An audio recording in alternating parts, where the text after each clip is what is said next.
Hey guys, welcome to Superstars, the last Superstars and last Smackdown before Cyber Sunday.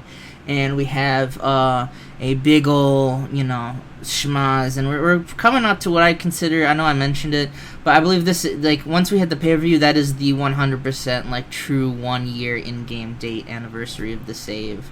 Because it wasn't until Money in the Bank, kind of like when I took a trip to my parents' house in St. Louis.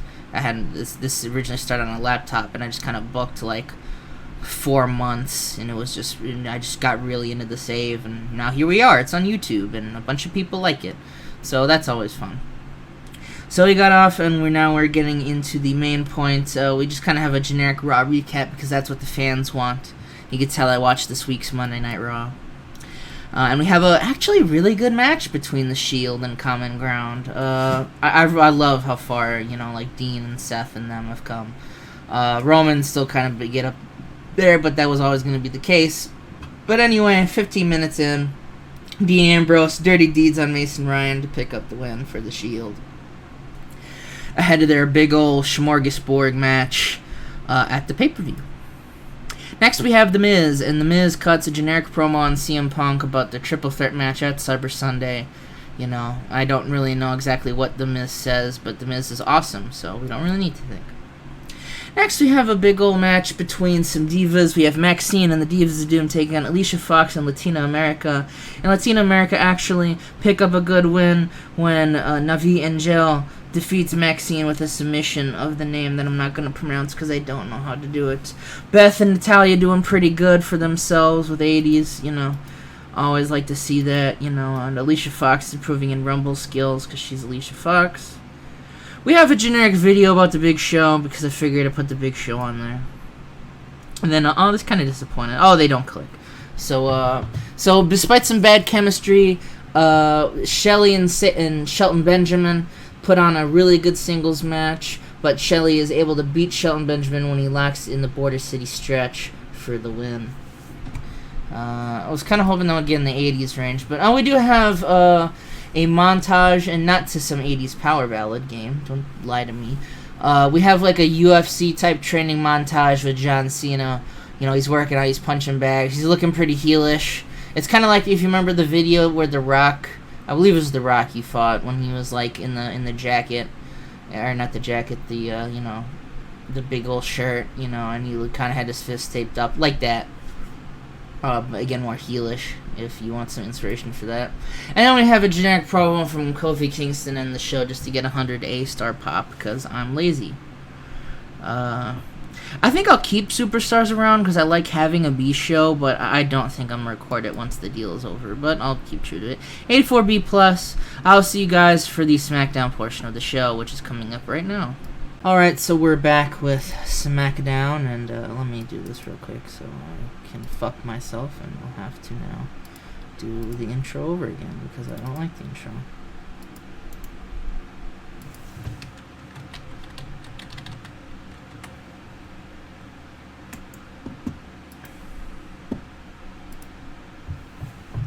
So we have the episode of SmackDown. We open up with a terrible pre-show match. I just said terrible because it told me to.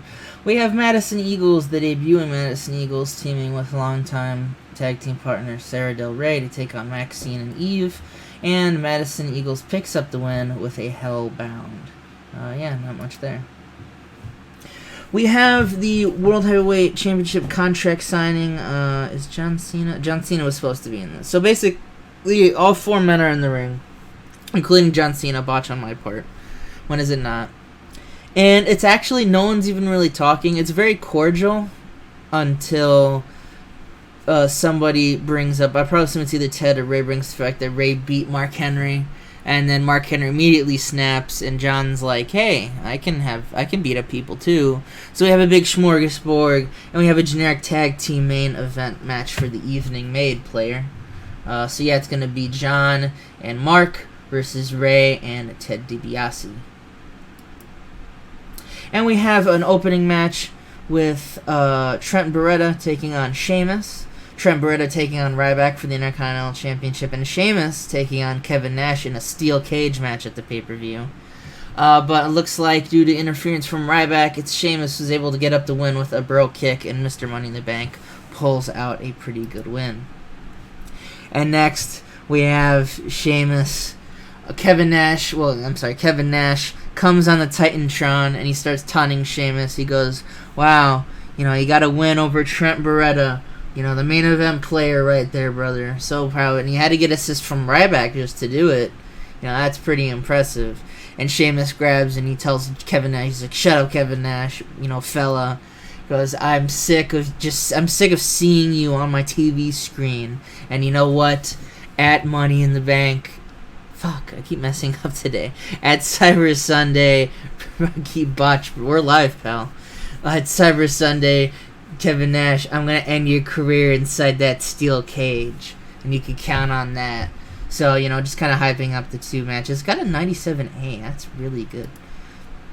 And then we have just a quick segment with AJ Lee talking to the other divas in the division. Probably, we assume they're talking about, we don't know what they're talking about. We assume they're talking about their, and obviously she's good friends with Latina America. Yes, you probably could guess. But she's probably talking about, the open challenge. Maybe asking if they're going to take the open challenge. Who knows?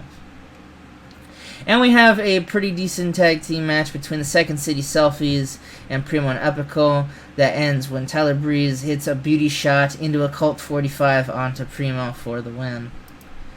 And then we have, wow, Colt can talk, so that's good to note. Colt Cabana picks up the mic and he says, the Second City Selfies, we're fun-loving guys, we're over with the crowds, but we know we're the dark horses, we know our position in the company, but you know what? We don't really care about that. And that at Cyber Sunday, this Sunday, we're going to take the championships. We're the dark horse, we're going to win the gold, and no one's going to see it coming. So, pretty confident words from, the team of Colt Cabana and Tyler Breeze. What can you say? And in a pretty decent, kind of semi-main, Alberto Del Rio defeats Goldust with a rolling cross armbar. What can you do? We have a little video segment showing Zack Ryder. Zack Ryder's currently, he has a little knee trouble, so I'm not going to put him in the matches, but just to kind of get him, just kind of show some, stuff of, just, some goofy stuff, hyping the eventual return of Zack Ryder. Here we go.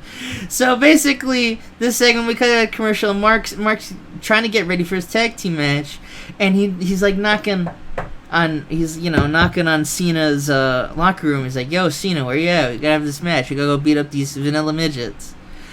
And he knocks pretty hard, and the door opens up. He opens up the door, there's nothing. John Cena has left the building as an FU to Mark Henry.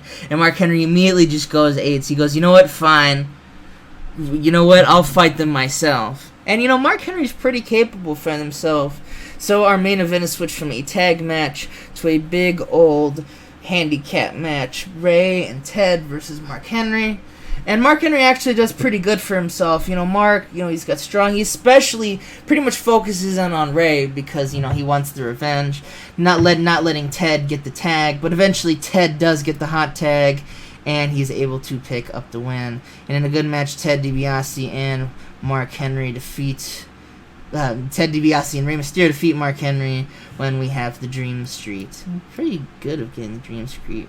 Rating was involved for having too many competitors. So I guess I didn't know there was a rating penalty on handicap matches. So that's good to know.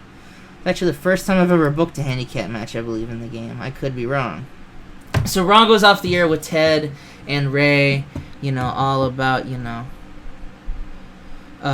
sorry, something just completely just got on my screen and scared the crap out of me. So that's how we end SmackDown, right? Not exactly, because we have a WWE exclusive video, and this is footage taken after SmackDown goes off the air, and you can see it on WWE.com. And what happens is, we see Ray and Ted, they're walking together. They're talking about their match against Mark Henry, how about that, They're dressed, looks like they're pretty clean. They're about to leave the arena. Maybe they're riding together. And all of a sudden, a fucking car comes and nearly runs over Ray and Ted. They get out just in the nick of time. The car, pulls up to them. And the driver rolls down the window. And it's John Cena. John Cena stares daggers at the two men before driving off, leaving the pair stunned at the events that happened. John Cena just committed a almost committed vehicular manslaughter. So there's that. That's always fun. And I get a 98A star for the match. Kind of some of the matches kind of the main event kind of disappointed, but what can you do? I figured it wouldn't. But who cares about how this SmackDown did? We're about to have the ultimate event. We're about to have Cyber Sunday 2013. Depending on when this video goes up, you can check in the polls now. I might extend the polls from Wednesday to Friday. All things considered, I'll probably have the main show down on Sunday, as usual, or maybe even on Friday, kind of just to end the polls there. So they'll probably end early Friday, and that's when the show will go up, if everything goes to plan. That's my plan right now. I'm sticking to it. I'll see you guys all there. Thanks for watching.